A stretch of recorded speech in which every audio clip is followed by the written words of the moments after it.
اردو کی لسانی خصوصیات۔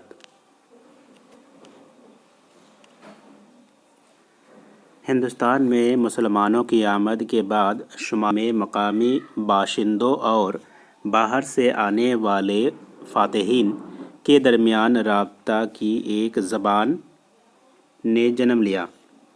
اس زبان کا ڈھانچہ ہند آریائی اور عربی و فارسی زبانوں کے الفاظ سے تیار ہوا۔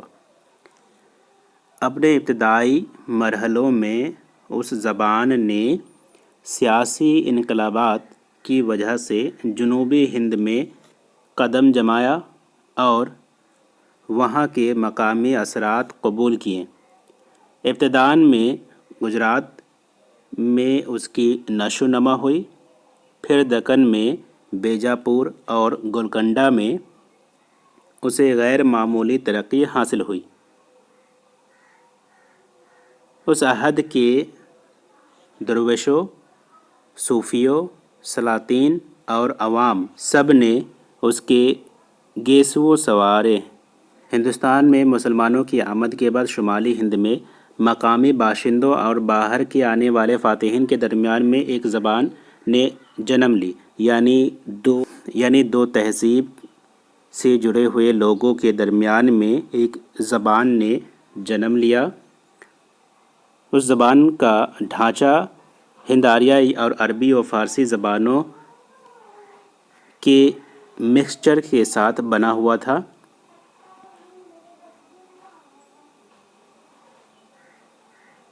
اور یہی زبان جب جنوب کی طرف جاتی ہے تو وہاں کے مقامی زبانوں کے ساتھ مل کر ایک طرح کے اثرات قبول کرتے ہیں۔ دکن میں بیجاپور، گولکنڈہ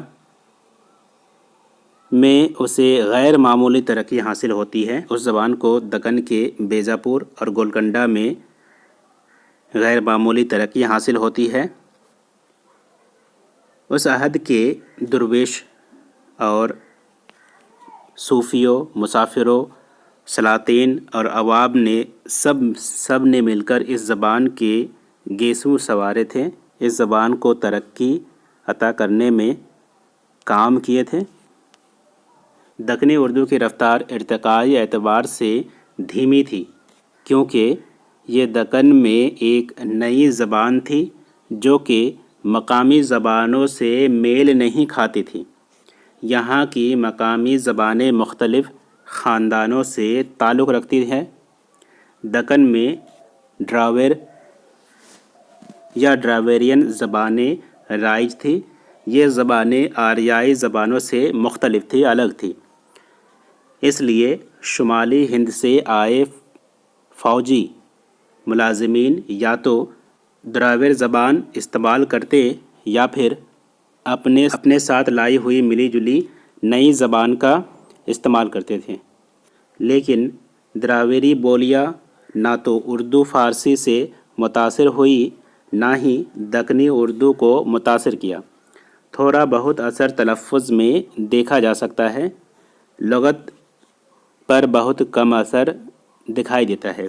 دکنی اردو گولکنڈہ اور بیجاپور کے علاقے میں پنپتی رہی ہے۔ دکنی اردو کی رفتار ارتقائی اعتبار سے دھیمی تھی، میں ایک نئی زبان تھی جو کہ مقامی زبانوں سے میل نہیں کھاتی تھی۔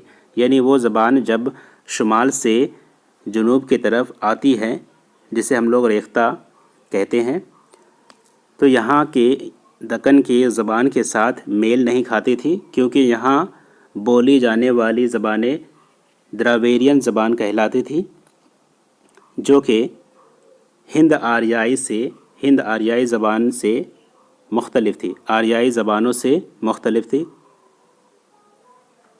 اس لیے جب شمال ہند سے فوج یا ملازمین دکن میں آتے تھے تو یہ دراوڑ زبان کا استعمال کرتے تھے یا پھر اپنے ساتھ لائی ہوئی جو ملی جلی زبان تھی، جسے ریختہ یا ہندوستانی کہتے تھے، اس زبان کا استعمال اس وقت کیا کرتے تھے۔ دراوڑی بولیاں جو تھی، دراویرین جو زبان تھی، وہ نہ تو فارسی سے متاثر تھی اور نہ ہی وہ دکنی اردو سے متاثر تھی۔ تھوڑا بہت اثر تلفظ میں دیکھا جا سکتا تھا، لیکن یہ ہٹ کر تھی، کچھ الگ تھی، آریائی سے یا اس وقت کے بولی جانے والی ریختہ یا ہندوی سے یا ہندوستانی سے کچھ الگ تھی یہ دراویری زبان۔ اب دکن کے گولکنڈہ اور بیجاپور میں جب وہ زبان یعنی ریختہ یا ہندوستانی یا ہندوی جب آتی ہے تو اس دراویری کے ساتھ مل کر دکنی زبان کا لسانی خصوصیات کیا ہوتا ہے، آئیے دیکھتے ہیں۔ دکنی اردو موجودہ اردو سے کچھ زیادہ مختلف نہیں۔ دکن میں تقریباً 350 سال تک اس زبان میں غزلیں، مثنویاں، قصیدے، رباعیاں اور مرثیے لکھے گئے اور ادب کے اعلیٰ شاہکار وجود میں آئے۔ دکنی اردو موجودہ اردو سے چند باتوں میں مختلف ہے، اس کی خصوصیات درج ذیل ہے۔ وہ چند باتیں، وہ خصوصیات آئیے دیکھتے ہیں۔ نمبر 1، دکن میں فعل ماضی بنانے کے لیے صیغہ امر کے آگے یا بڑھا دیا جاتا ہے، جیسے کریا، چلیا، اٹھیا وغیرہ۔ کر سے کلیا، چل سے چلیا، اٹھ سے اٹھیا۔ اس طرح دکنی اردو میں یا جوڑ کر فعل ماضی بنائے جاتے ہیں۔ نمبر 2، مفعولی کو کا تلفظ کوں اور سے کا تلفظ سوں استعمال ہوتا ہے۔ دکنی میں کو کی جگہ کوں، سے کی جگہ سوں کا استعمال ہوتا ہے۔ مثال کے طور پر ولی دکنی کا وہ شعر ہے: حسن تھا پردہ تجرید میں سب سو آزاد، طالب عشق ہوا پردہ انسامیا۔ یہاں سو سے کی جگہ میں استعمال ہوا ہے۔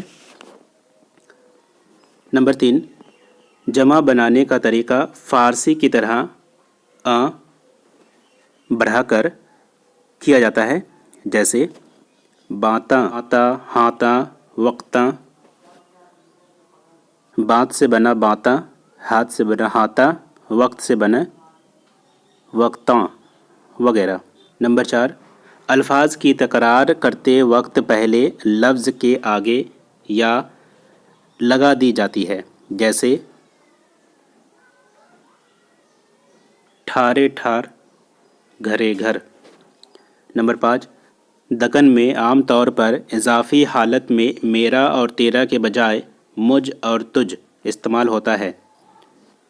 نمبر 6، دکن میں ہم کو اور تم کو کے بجائے ہمن کو اور تمن کو استعمال ہوتا ہے۔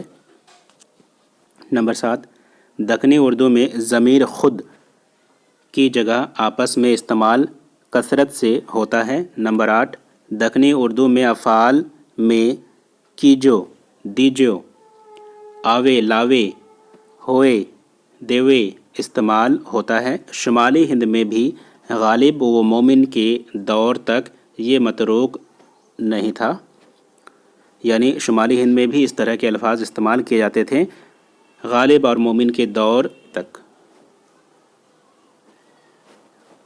نمبر 9، فارسی افعال پر اردو کا ٹھپا لگانے کا دکن زبان میں رجحان ملتا ہے، جیسے خرچ سے خرچنا وغیرہ۔ نمبر 10، دکن میں لفظ سے ہا کو نکال دینے کا رجحان ملتا ہے، جیسے مورخ کی جگہ مورک، ابھی کی جگہ ابھی وغیرہ کا استعمال ہوتا ہے۔ ابھی جو لفظ ہے اس کے بجائے ابھی یعنی ہا کو متروک کر کے ادا کیا جاتا ہے دکنی زبان میں۔ ابھی، ابھی، مورخ کی جگہ مورک۔ نمبر 11، لفظ کے درمیان کبھی کبھی ہا کی جگہ بدل دی جاتی ہے، جیسے پتھر کی جگہ پتھر، اکٹھا کی جگہ اکٹھا وغیرہ۔ نمبر 12، دکن میں ضمیر کے بہت سے روپ ہیں، اس کی وجہ یہ ہے کہ یہ کئی بولیوں کا سنگم ہے، جیسے مجھ، مجھ، ہمن، ہمن وغیرہ۔ نمبر 11، اسم کیفیت کے آخر میں دکن میں اٹ، تا، ٹی وغیرہ لگایا جاتا ہے، جیسے کھبراٹ، دخت، تمتماٹ وغیرہ۔ غرض اس طرح کے فرض کے باوجود دکنی اردو موجودہ اردو سے زیادہ مختلف نہیں ہے، اور اس کی دلکشی و مٹھاس اب تک دل کو کھینچ لیتی ہیں۔ یعنی دکنی اردو ابھی بھی موجودہ دور کے اردو سے کچھ الگ نہیں ہے، اس میں بھی مٹھاس وہی